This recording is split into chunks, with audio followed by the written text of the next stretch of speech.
Okay, guys, I'd like to share with you just kind of what's going on. So I got this WDE6423 random orbital sander, and it's been making some weird noises recently, and then all of a sudden it started spinning super fast and didn't have the braking anymore. So I started to look into things, and I'm already partway through fixing it, but I did some research and I bought some parts. Once again, I don't know if this is financially the right move, but I just like to know how things work. So first, I removed this pad and I found this band was stretched and kind of sitting here. I think it's supposed to kind of be tight over this nut and break this assembly here. When there's no pressure. When there's pressure, then the assembly will grab and it'll do its random orbital action. And once again, I'm not sure the specifics of how it achieves that, but that's what it is. So I figured I needed a new one of these, so I picked up something on Amazon. I don't think it was the cheapest, but that's what I bought. You take this cap off and you see this kind of weight, a screw and a bearing. Now this bearing had seals on it. When I first opened it up, I tried to remove the seals and clean it up to see if I could revive the bearing, but I could not. The bearing is shot. It's pretty much seized. So I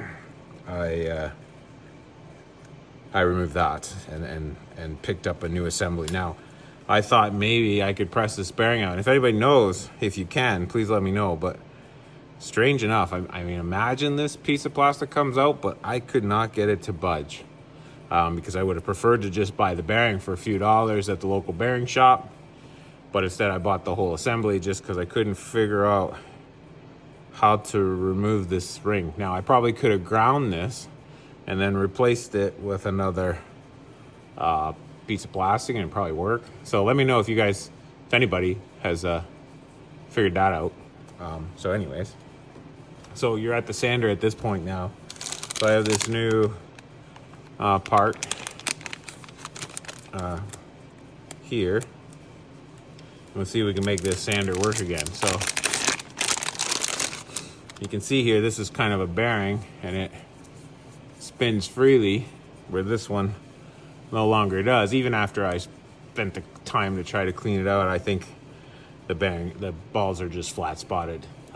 Now, if I had done preventative maintenance, knowing what I know today, I might come in, remove the seal, clean out the debris that inevitably gets in here, the dust, and then, every once in a while lube it up. Probably would have made this bearing last way longer.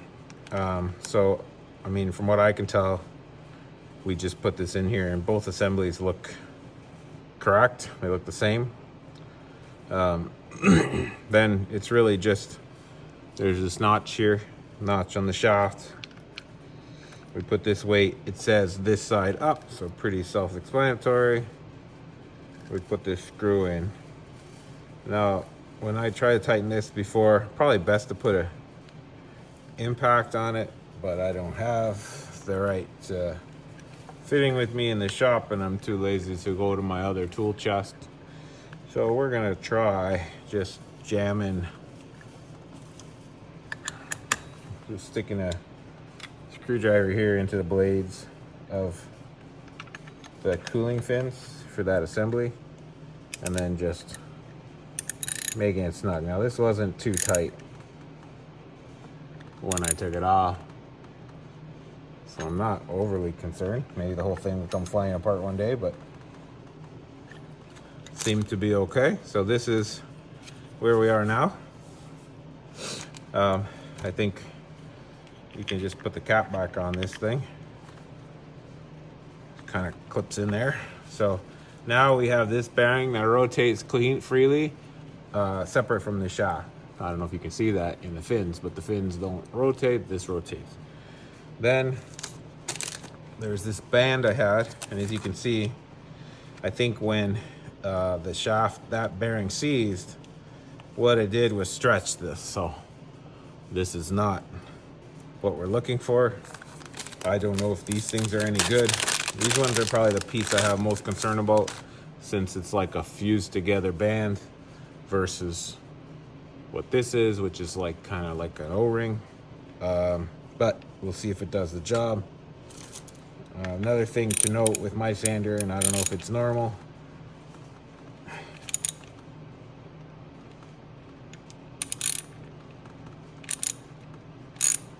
when I remove this piece here, I do see my sander has, I think this is an aluminum, and it kind of has a divot here. Now, I don't know if that divot is supposed to be there, or if that's when the bearing seized, the band wore there before. So I don't know if that's used to tighten the band in some concentric way, or if that's just the way it is. At the end of the day, we're gonna just put this here and see what happens. I mean, so kind of like this,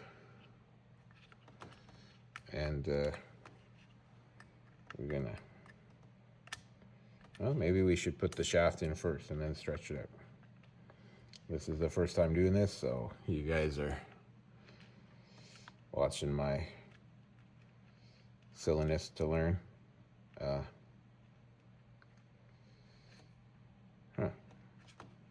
Well, maybe this is a reverse thread too to top it all off. Okay, so let's try to put it halfway down.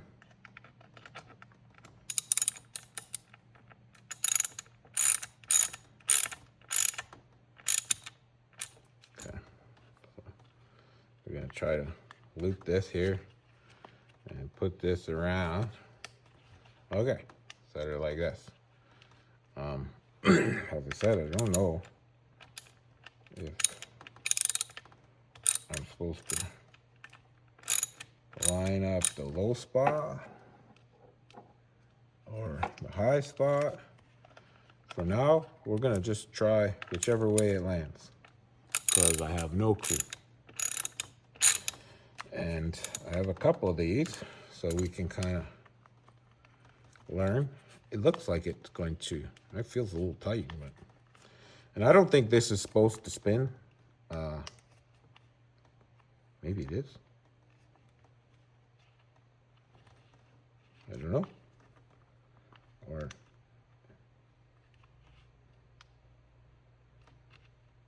this is the mystery part. I have no idea. If it's supposed to spin, then it should be maybe like this.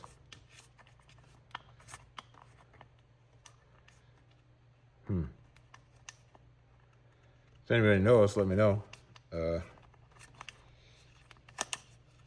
We're gonna go halfway, because when we don't know what the hell you're doing, halfway is the way. Live and learn. I got more of these bands with my order, so I presume if I've done something incorrect here, this is where I'll be. Now, I did buy a new one of these pads. I don't think it's necessary. This one was working pretty good, and I think this is an actual Dewalt pad. So anyways, I can always go back to this. These were not overly expensive, and I figured, well, I'm at it. Why not? We're just trying to breathe some new life into the sander. And once again, I have no clue. This is financially the right move. I have this tendency to do things just to learn anyways. Don't really care whether it's right or not. I know people tell me, oh, you can get this cheaper or get that cheaper. Yeah, get it. But on some level, if I don't take it apart, I don't learn. So, you know, I think we're in a situation where maybe we need to fix more things. This driver is not great. Let's see if this is. Okay.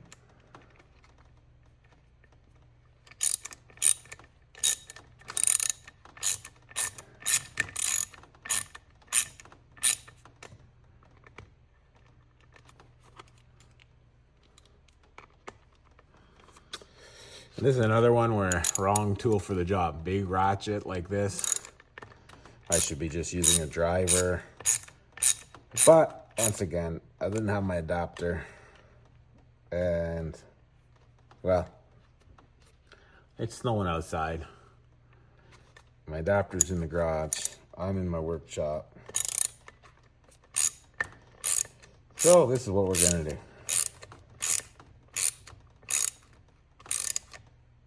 Keep everything nice and tight so we don't exert too much torque on this thing.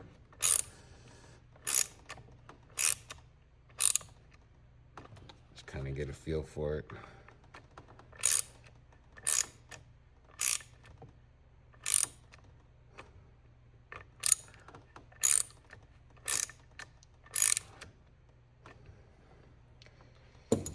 Okay. I think we can tighten this one a little more.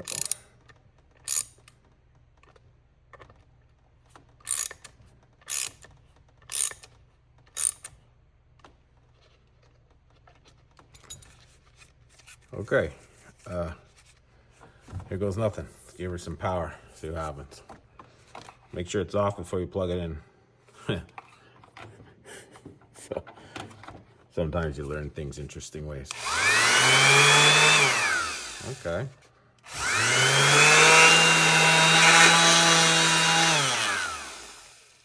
So I think I'm still loose here. You see this? So definitely not bottomed out on the screws. You're gonna have to tighten up.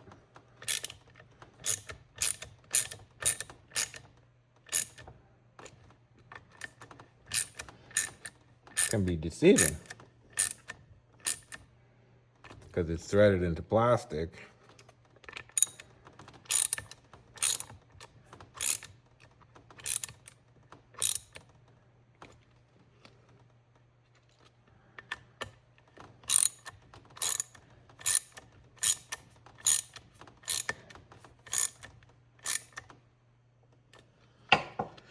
Not only is it threaded in plastic, since it's a new piece, right? These holes here haven't been tapped, so I'm tapping them, it seems, at the same time, tightening them, and I think that's why I'm having very little feel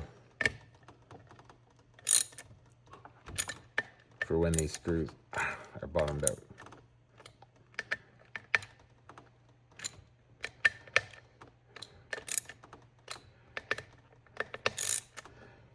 And you can always save time with a power dryer, right? Here, doing this kind of stuff.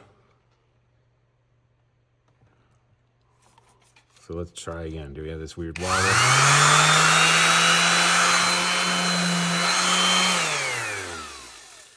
So I think we're gonna try that out, but I think that's how you deal with this DWE6423 when it starts to spin uncontrollably and you either lost your belt or your bearing seats. Now, preventive maintenance, I do recommend maybe taking these seals out. You can usually pop them out without wrecking them. You take the seals out occasionally, put some grease in behind there. You probably only have to take one out. Pop it back in and save yourself a lot of trouble. So when you hear that bearing squealing, I mean, I heard this thing squealing for like a year. So it would squeal when it was cold. You know, don't ignore things and you can save yourself a lot of money and time. Anyways, there we go. Thanks for listening. Cheers.